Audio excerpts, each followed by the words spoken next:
Ambassador James Walker stood at the large window of the Stellar Confederation's meeting hall, watching the strange purple clouds of the alien world drift by. His reflection showed a tired man in his 50s, wearing Earth's traditional blue diplomatic uniform. 20 years of service had left lines on his face, each one earned from countless hours of negotiation with aliens who saw humans as little more than clever animals. The door slid open with a soft hiss. 3 Confederation representatives entered, tall, graceful beings with silvery skin that seemed to shimmer in the room's bright light. They moved with the confidence of those who had ruled the stars for thousands of years. Ambassador Walker, the tallest one, spoke, its translator converting the musical sounds into English. "We trust you have considered our generous offer." Walker turned from the window, keeping his face neutral despite the anger burning in his chest. "Generous is not the word I would use. Representative Telephone demanding control of our outer colonies is not an offer. It's an attempt to cage humanity." The aliens exchanged looks that Walker had learned to read as amusement. "Your species shows promise," Tel said, "but you are young. Like children playing with dangerous toys. You require guidance. The recent mining accident on Mars proves this." Walker's hands tightened behind his back. The accident had been anything but. Earth's intelligence services had proof that Confederation agents had sabotaged the facility, trying to prove humans were incompetent. 15 good people had died. "We have managed our colonies successfully for over 100 years, Walker said. "Our safety records, despite recent incidents, remain excellent. The outer colonies represent humanity's future." The second alien, Van, stepped forward. "Your future will be brighter under Confederation management. We have guided many young species to greatness. In a mere 1,000 years, you might earn limited self-governance." Walker thought of the message he'd received that morning from Earth's Security Council. The words "final authorization" had glowed on his screen. If diplomacy failed today, everything would change. "Perhaps we should review humanity's achievements," Walker said, activating the room's holographic display. "In the past century, we have developed faster than light travel independently, established successful colonies on 7 worlds, and maintained peace among all Earth's nations for 50 years. Impressive for primitives," the third alien said with what passed for a smile. "But your technology is crude. Your ships are inefficient. Your colonies lack proper organization. Accept our guidance, and these problems will be solved." Walker took a deep breath. "And if we refuse?" Tel spread its long fingers in what looked like a shrug. "Then the Confederation will be forced to assume emergency control of your colonies for the safety of the galaxy. Your ships will be grounded, your expansion halted. This is not a negotiation, Ambassador. It is a courtesy notification." Walker looked out the window again, at the alien city stretching to the horizon. For 200 years, humanity had tried to earn respect through diplomacy. They had followed Confederation rules, paid their fees, accepted restrictions. They had been patient while being treated like children. That patience had run out. "Let me be clear," Walker said, his voice steady. "Earth rejects your offer. We reject your authority over our colonies. We reject the notion that humanity requires oversight." "Then you leave us no choice," Tel said. "The Confederation fleet will begin implementing emergency protocols within 1 standard week. Your species will thank us in time." Walker walked to the door, then paused. "A word of warning, representatives. Humanity has been peaceful not because we are weak, but because we chose to be. You mistake diplomatic patience for submission. That is a grave error." The aliens laughed, a musical sound that had once fascinated Walker, but now set his teeth on edge. "What can your primitive species do against the combined might of the Confederation?" Van asked. Walker smiled for the first time that day. "You'll find out soon enough." As he walked out of the hall, Walker activated his secure communicator. "Security Council, this is Walker. Diplomacy has failed. Initiate Project Phoenix." The future of humanity would no longer be decided in halls like this one. The time for talk was over. The red dust of Mars swirled against the massive windows of the new Armstrong shipyard. Mark Collins, the facilities director, watched as another transport ship took shape in the construction bay. His team had been working double shifts to complete the vessel, knowing it might be one of the last they'd build before the Confederation took control. "Sir," his assistant called from the doorway. "The Confederation inspectors have arrived. They're demanding immediate access to all facilities." Collins straightened his uniform. "Remember the plan," he said. "Be polite, be helpful, but record everything." The inspection team consisted of 4 Confederation officials, their environmental suits modified to accommodate their tall frames. Their leader, Inspector Wren, moved with the mechanical precision typical of their species. "This facility exceeds your authorized production quota," Wren stated, its translator making the words sound flat and cold. "We are here to ensure compliance." Collins gestured to the holographic displays, showing the shipyard's permits. "All our operations are within the limits set by the last treaty. We've filed every required document." The inspector's silver face showed no expression. "The regulations changed yesterday. Your current production levels are now classified as excessive for a developmental species." Yesterday, Collins felt his face grow hot. "You can't just." "We can, and we have." Another inspector cut in. "This facility will be shut down and placed under Confederation control. For your own safety, of course." A group of workers had gathered nearby, watching the exchange. Collins could see the anger in their faces, carefully hidden behind neutral expressions. They had all been briefed on what might happen. "We'll need to review these new regulations," Collins said carefully. "Our legal team." The sound of metal grinding against metal filled the air. Collins turned to see massive doors sliding shut throughout the facility, doors they hadn't activated. "What are you doing?" he demanded. "Implementing emergency containment procedures," Wren said. "Your workers will remain in place until we complete our inspection and formally take control." "There are 300 people in here," Collins protested. "You can't just lock them in." "We can, and we will." The inspector's suit opened, revealing a weapon. "Resistance will be met with appropriate force. The Confederation's authority is absolute." That's when the screaming started. In the lower levels, something was wrong with the air. Workers began collapsing, clawing at their throats. Collins watched in horror as emergency alerts flashed across his screens. "What have you done?" he shouted, reaching for the emergency ventilation controls. "A simple paralytic gas," Wren explained, blocking his path. "It will cause no permanent damage. Your workers will wake up to find themselves under proper supervision." But the inspector was wrong. The gas, designed for standard human biology, reacted badly with the mineral dust that all Mars workers carried in their lungs. Within minutes, people were dying. Collins managed to send one message before an inspector's weapon knocked him unconscious. This was no accident. Hours later, when Earth security forces finally broke into the facility, they found 287 dead. The Confederation inspectors were gone, leaving behind only a formal notice of regulatory violation and a standard compensation package. The package included 1,000 units of basic medical supplies, 500 units of outdated technical manuals, a certificate of developmental species assistance. The message was clear: human lives were worth little to the Confederation. In his hospital bed, Collins gave his report to military intelligence. He described everything: the fake inspection, the changed regulations, the gas attack. His words were transmitted directly to Earth's Security Council. The Council's response was 2 lines long. Incident confirmed as deliberate attack. Project Phoenix acceleration authorized. On Earth, in hidden facilities deep underground, humanity's real work continued.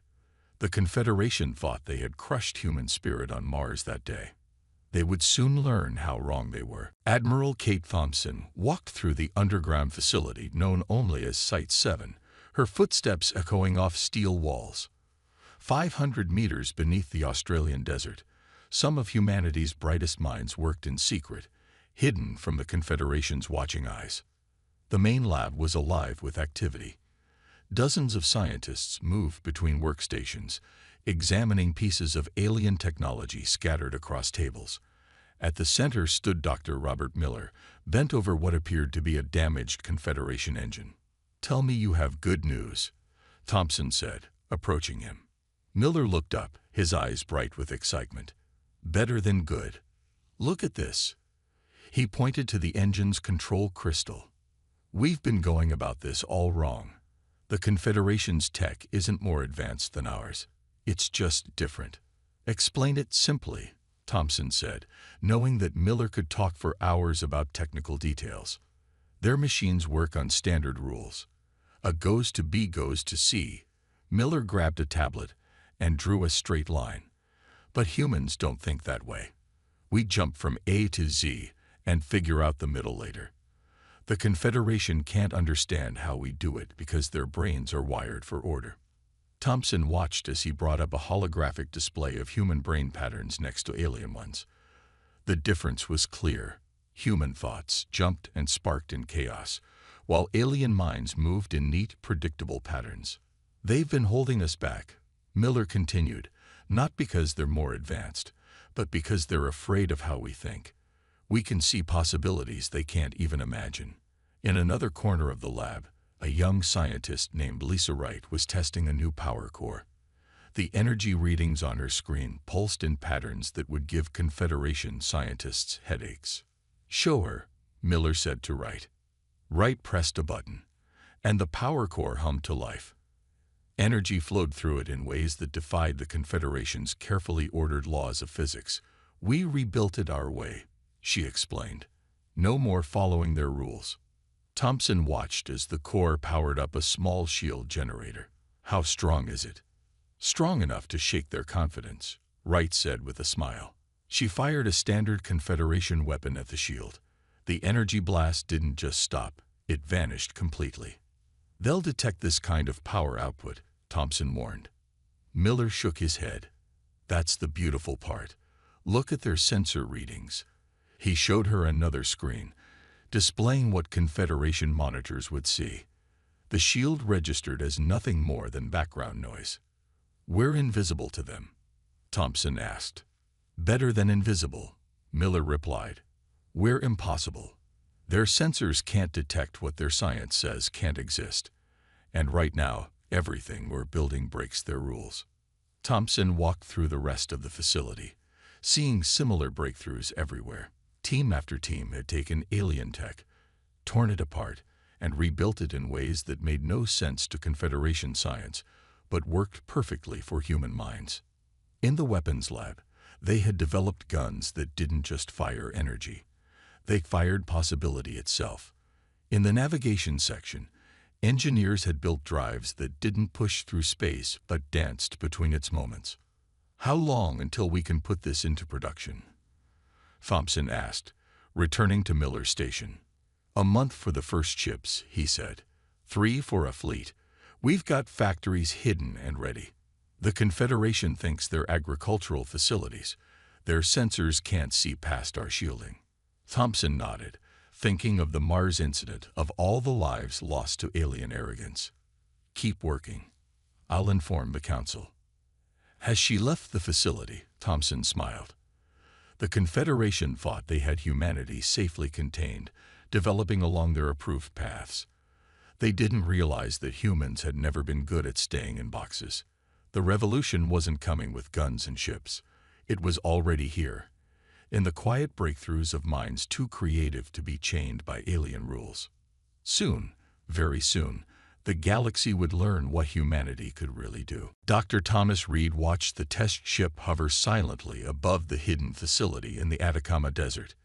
To any Confederation sensors, the area would appear empty, just another stretch of barren land.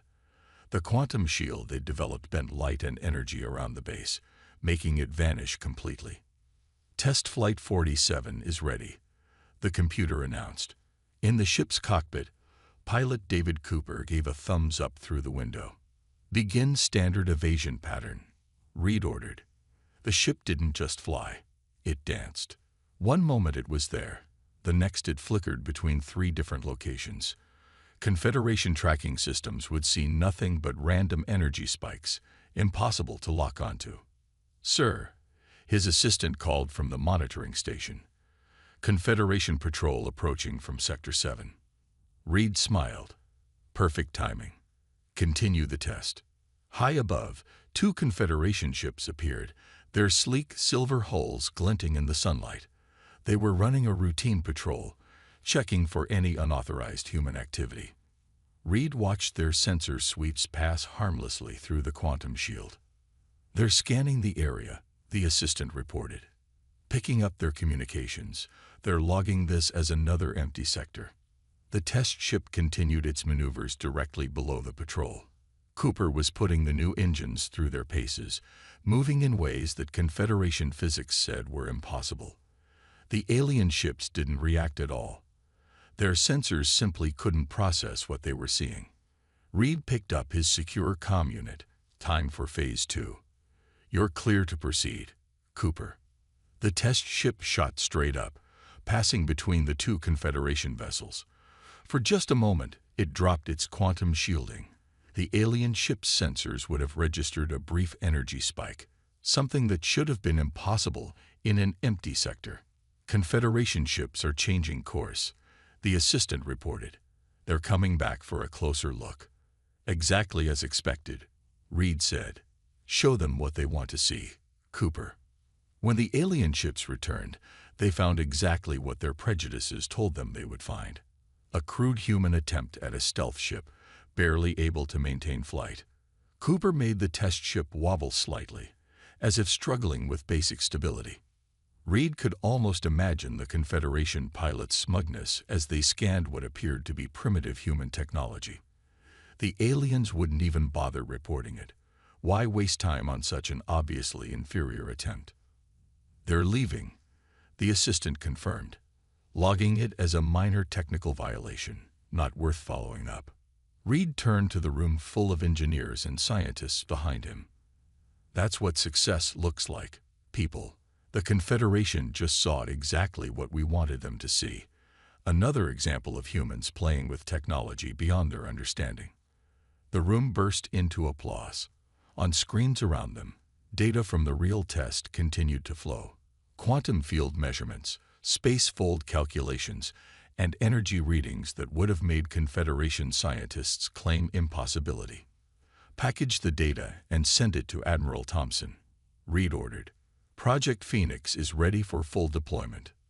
Later that night, Reed stood on the observation deck, watching more test ships rise into the darkness. Each one carried technology that broke the Confederation's laws of physics. Each one was proof that humanity had learned to think beyond the aliens' rigid rules. The Confederation believed they were watching humanity carefully, keeping them safely controlled. In reality, they were seeing only what humans wanted them to see: a young species struggling with basic technology, occasionally making clumsy attempts at advancement. Below the desert sand, factories were working day and night, building a fleet that could outmaneuver anything the aliens had. The ships looked normal on the outside. The Confederation would expect nothing less from primitive humans. But inside, they were wonders that alien science couldn't explain. Project Phoenix was more than a military plan. It was humanity's declaration that they would no longer be bound by the Confederation's limitations. Like the mythical bird rising from its ashes, Earth would emerge stronger than ever. And the Confederation wouldn't see it coming until it was too late. Captain Michael Stone stood on the bridge of the destroyer Defiance, watching as 12 Confederation warships appeared above Europa. Their silver hulls gleamed against Jupiter's massive form in the background. To most humans, it would have been a terrifying sight. To Stone, it was an opportunity.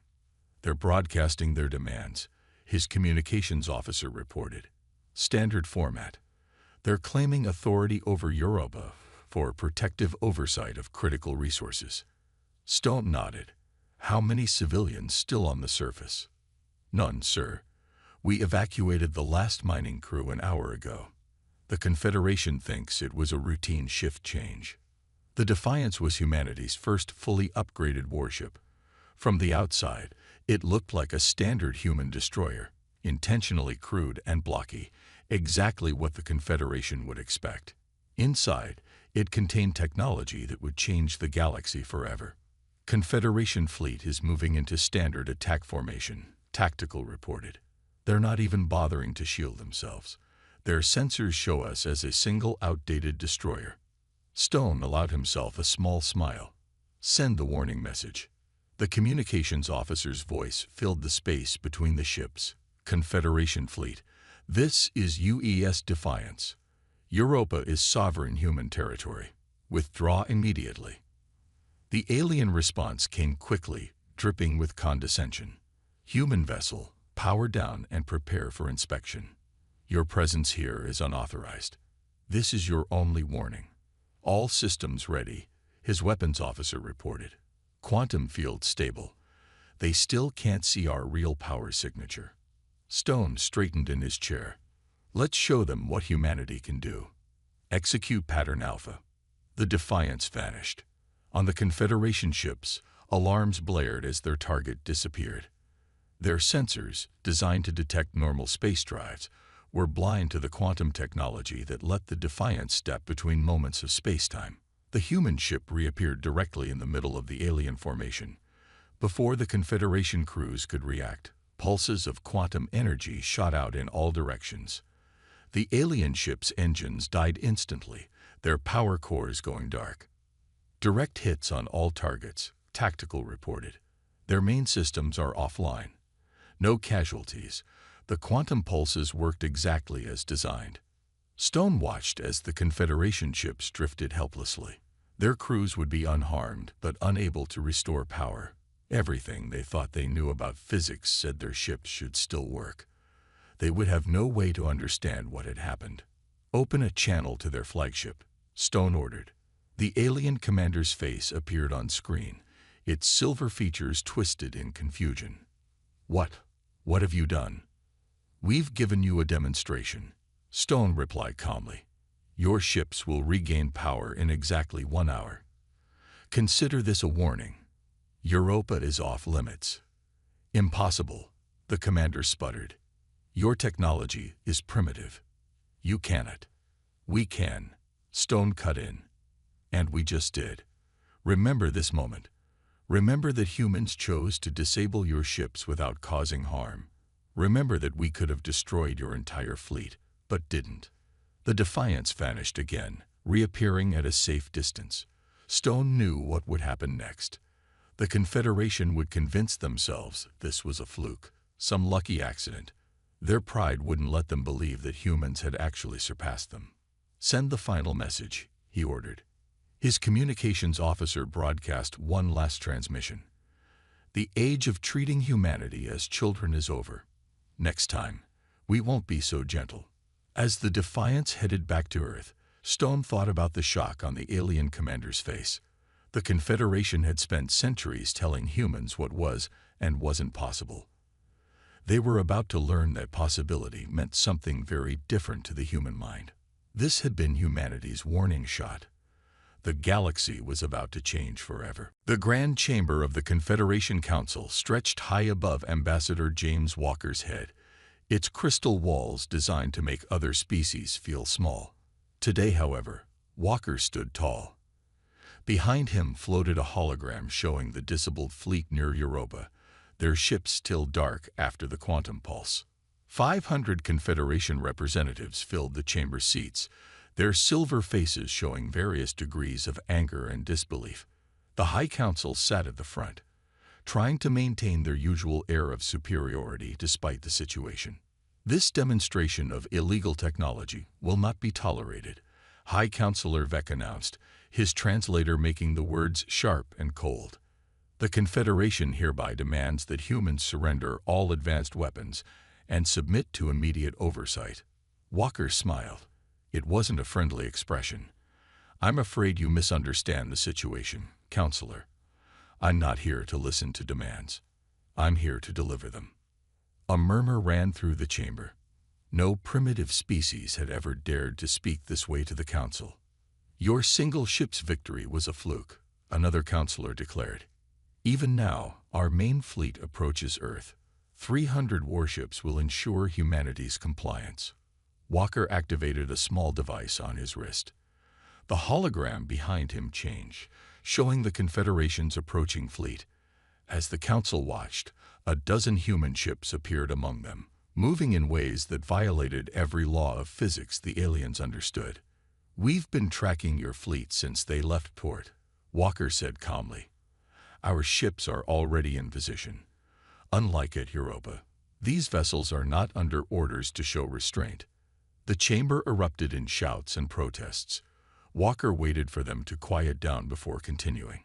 Humanity's demands are simple: immediate recognition of full sovereignty, removal of all technology restrictions, and compensation for centuries of deliberate suppression of our species. "You dare," Vec began, but Walker cut him off. "We dare because you left us no choice. The Mars incident showed us what peaceful cooperation with the Confederation really means. 300 dead humans, dismissed with a token compensation package." Walker began walking slowly around the chamber center, making eye contact with various representatives. "For centuries, you've treated us like children playing with toys we don't understand. You never realized that we were learning, watching, and thinking in ways your rigid minds couldn't grasp." He pointed to the hologram, where one of the human ships had just disappeared and reappeared instantly across vast distances. "Your sensors still can't track our quantum drives. Your weapons can't touch our shields. Your power cores can't match our output. And that's just what we're willing to show you." The council chamber had grown very quiet.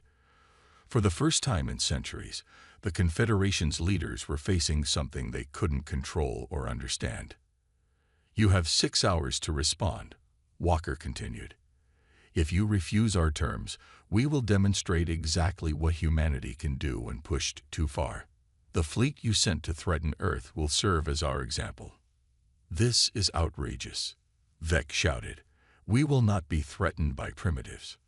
Walker turned to leave, then paused. "One last thing. We've analyzed your technology thoroughly. Would you like to know how many fundamental laws of physics you've missed? How many possibilities your ordered minds simply couldn't see?" He let the question hang in the air, watching realization dawn on their faces. The Confederation's greatest fear had always been that a younger species might surpass them. Now it had happened, and they hadn't even seen it coming. 6 hours, Walker repeated. "Choose wisely. Humanity's patience is not unlimited." As he walked out of the chamber, Walker could hear the panic beginning behind him. The Confederation had spent centuries building their perfect, ordered galaxy. They were about to learn that the universe was far more chaotic and wonderful than they had ever imagined. 6 hours passed. The Confederation's answer came in the form of plasma fire. Admiral Kate Thompson stood on the bridge of the flagship Phoenix, watching as 300 Confederation warships opened fire on the human fleet. Their energy weapons looked impressive, lighting up space with brilliant colors. But they couldn't touch ships that could step between moments of time. "All vessels reporting ready," her tactical officer announced. "Quantum fields at full power." Thompson nodded. "Send the final message." On every Confederation ship, screens came to life with her face. "You were warned. Now witness humanity's true potential." She gave the order. "Execute Formation Omega." 15 human ships vanished simultaneously. The Confederation fleet's sensors went wild, trying to track vessels that refused to follow the laws of physics. The aliens had positioned their ships in a perfect defensive sphere, exactly as their tactical doctrines demanded. It was like trying to use a net to catch a ghost. The Phoenix reappeared inside their formation, not in space, but slightly out of phase with normal reality. Confederation weapons passed harmlessly through it, their energy dispersing into quantum foam. "Target their command and control systems," Thompson ordered. "Minimal force, maximum precision." Pulses of quantum energy rippled out from the human ships. Each pulse was calibrated differently, designed to bypass specific types of Confederation shields. The aliens watched in horror as their impenetrable defenses meant nothing. Within minutes, the mighty Confederation fleet hung motionless in space. No lives were lost. No ships were destroyed. But every system more advanced than basic life support had been systematically disabled. "We're receiving thousands of distress calls," communications reported. "They're asking how this is possible." Thompson smiled. "Send them the technical data." Every Confederation ship received a detailed analysis of their own technology, complete with notes on the hundreds of ways it could be improved. The humans had found possibilities in the aliens' own designs that the Confederation had never imagined. "Their flagship is requesting contact," her officer said. The Confederation admiral appeared on screen, his silver face showing an emotion Thompson had never seen before on their kind: humility. "How?" he asked simply. "How did you advance so far without us detecting it?" "You saw what you expected to see," Thompson replied. "You were so certain of our limitations that you never looked past them. Humanity's greatest strength isn't our technology. It's our ability to think beyond established boundaries." She sent another signal, and one by one, the Confederation ships regained power. Their crews would find their weapons permanently locked out, but engines and other systems restored.